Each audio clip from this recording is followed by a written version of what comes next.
I was very loved as a kid.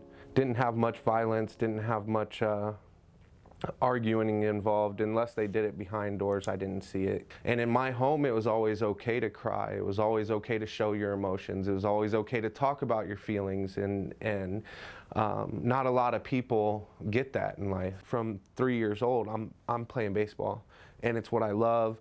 And it's something that God gave to me that I was gifted at. I didn't feel like I fit in with anybody, and I got made fun of a lot because I was well taken care of.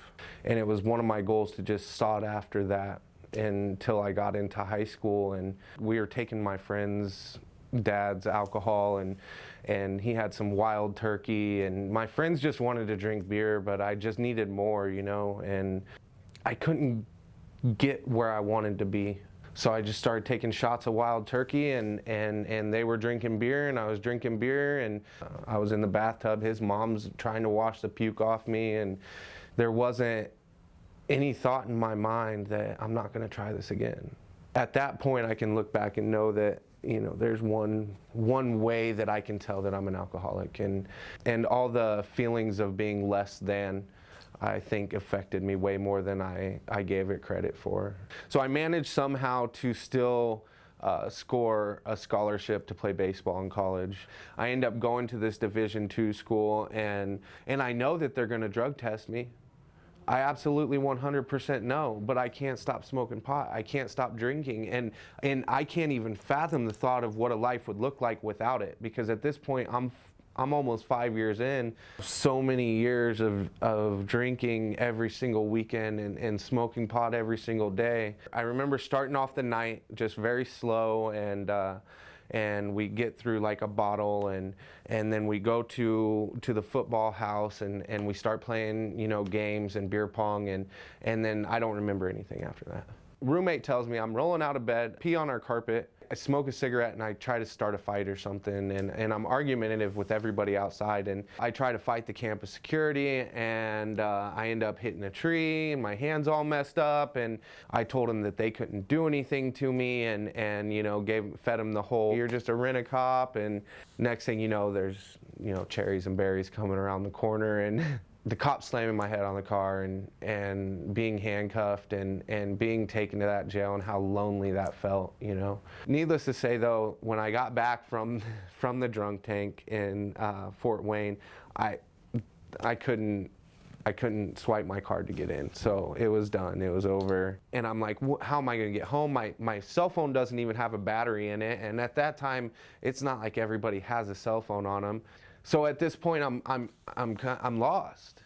I don't know that alcohol has this grip on me, and I moved to Arizona, and I fit in with everybody, and I could kind of ride the coattails of these girls sometimes that I was with, and that kind of made things okay because they were in the right direction, and so I kind of fooled myself into thinking that I was in the right direction. But my drinking just got worse. So I could go to prison, or I could go to a year in jail with early release upon completion of the Alpha program, which was a rehabilitation program that was based in the jail. So you're still in jail, but you get treatment in jail.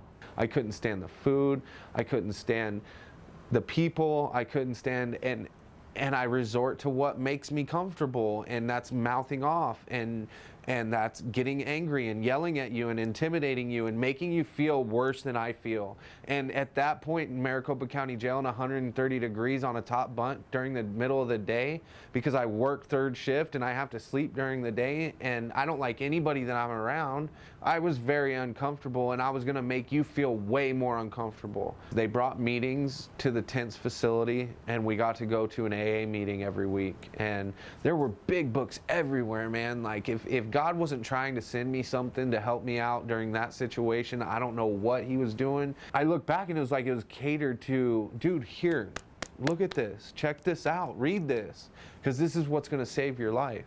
And so started going to meetings, and I couldn't grasp the concept of, like, these people aren't even getting paid. But the program gets cut short because there's people horsing around, and they said it was an unsafe environment for us to continue our programming in. So for somebody else's actions, I get consequences to not have my early release. There was nothing I can do. I was locked up. The doors are closed. There's barbed wire. I can't leave. I'm starting to accept the reality of this jail thing. I get through my year. I get out. I haven't picked up the book. I haven't read the book. I haven't anything, you know. I can't stay sober. I want to. I want to do this. I have a son that was born while I was incarcerated, and I get to see him. God brought him to me that day. Nobody planned it. Nobody knew when I was getting out because I got transferred to Pinal County. I have every single reason in the whole entire world to stay sober, but I can't because I don't have a solution. I got to go to rehab through Crossroads Arcadia. I did a 28-day program, had it all figured out. The cool thing about that is that I got a taste of what a sponsor looked like. And we got on this level of understanding, and I was able to go to sleep at night and wake up and be a better dude, you know. I try to go to meetings, and I'm miles away from him, and I'm not contacting him, and I just take everything that just happened in my life for granted one more time. You know, the probation office says, you know, go to a halfway house or go to jail, and I go to a halfway house, and I end up getting 2 or 3 months into that, and I get another sponsor, and I start working the steps again, and I get to my third step, and I'm out, man. And I start drinking after meetings, and I graduate that program on false terms. Probation is cool now. I get my own place with a roommate that I used to kick it with back in the day, and I go to the bar, get a new girlfriend, and it's on. I end up going to jail for 30 days. And once I go to jail for 30 days, it's basically a free rehab, and I get out and I go back to what I was doing for a week. I was going to play the game, you know, and if I don't get into this halfway house, then I'm going to prison this time because they're going to revoke my probation, and I'm going to prison for the remainder of probably a year. I don't know what it was. I have no idea. I couldn't tell you what made me change everything, but I did. Just reading the book and understanding the things that are said in the book and understanding my problem. If I'm willing to consider that there's something greater than me that's able to aid me in the process of getting rid of this spirituality, then I get all of these things. I can listen 100% of the time, and it doesn't take much for me to put that action. It's like, you're telling me what to do. All I have to do is do it. I waited until God offered me an apartment. No background check, no down. The down payment was half of what it should be. I have my son in my life now. I have physical custody of my son, and that's all through the courts, and he's with me 100% of the time, and I get to take him to daycare, and I get to care for another human. And if God didn't think that I was ready for that, he wouldn't give it to me. I don't have to worry if I lose any sort of occupation. I have 2 jobs that I absolutely love. And I'll always have everything that I need. If I give myself to him and I'm able to be of service to everybody around me on a daily basis, I'll be okay. All I have to do is make sure that I put myself in front of people that are going to allow me to grow and sharpen me on a daily basis. And I know that these people are also giving themselves to God on a daily basis. So the only thing that can happen is God working through those people to get to me. And if I ask them enough questions about their day and what they're doing and how I can be of service to them, God will definitely make sure that I'm okay that day. If it weren't for the treatment facilities and the people that stick their neck out through the program of AA every single day and have given their time to me, I can't keep what I have unless I give it back. And that's what I do on a daily basis with my sponsees and the people that I work with. I have my driver's license back after 4 years. I have a car that's newer than, it's a 2014. I've never had anything like that before.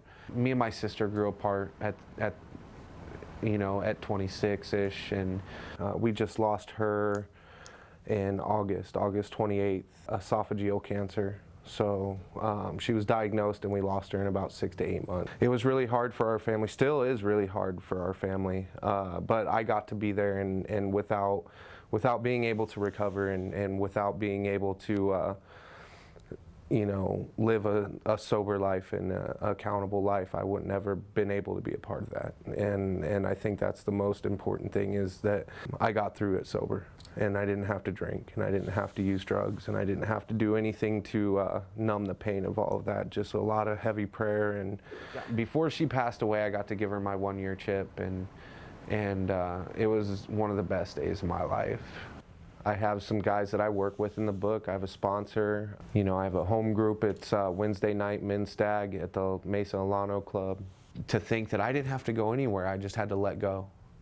I just had to let go of everything and allow God to step into my life. And with that, I'm absolutely grateful.